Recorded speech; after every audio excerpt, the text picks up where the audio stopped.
Welcome. Thank you for watching another video. Today we are getting ready to prep our sleeve before we actually sew the sleeve, two-piece sleeve to the body.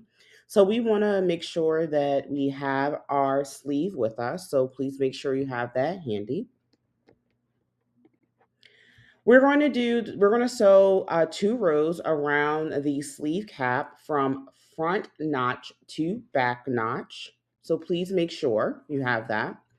I borrowed this video, this photo from the internet just to give you some visual support of exactly from front notch to back notch, or where we're going to actually sew those two rows of stitches. Now, if you are working with a Juki straight stitch machine, please make sure you change your stitch length to 4 or 5, because we do want these stitch lengths to be longer or wider, just because we are just basting around the sleeve cap. So we want to make sure that we're going to be able to pull easily when we start to gather those two rows.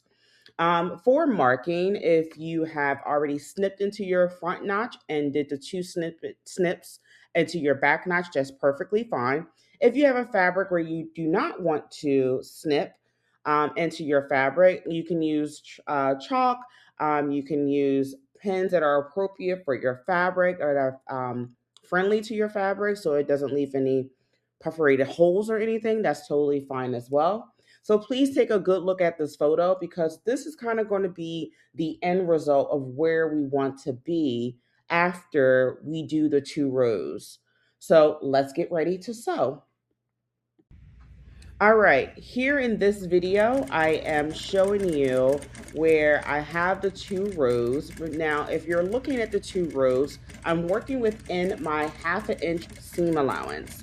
So that means that I'm not below my 1/2 inch seam allowance, so you won't see that stay stitch on the outside of the garment. It will all be built into the seam allowance. So please make sure that you're working within your seam allowance when you're doing these two rows. Also, make sure that your stitch length is longer. So please make sure, if you're working with a Juki, as a friendly reminder, change your stitch length to either number 4 or number 5. And you're just going to stitch around from your front notch to your back notch, 2 rows. And then we're going to gather and make sure that we have done it correctly and balance it out between the front notch and the back notch perfectly.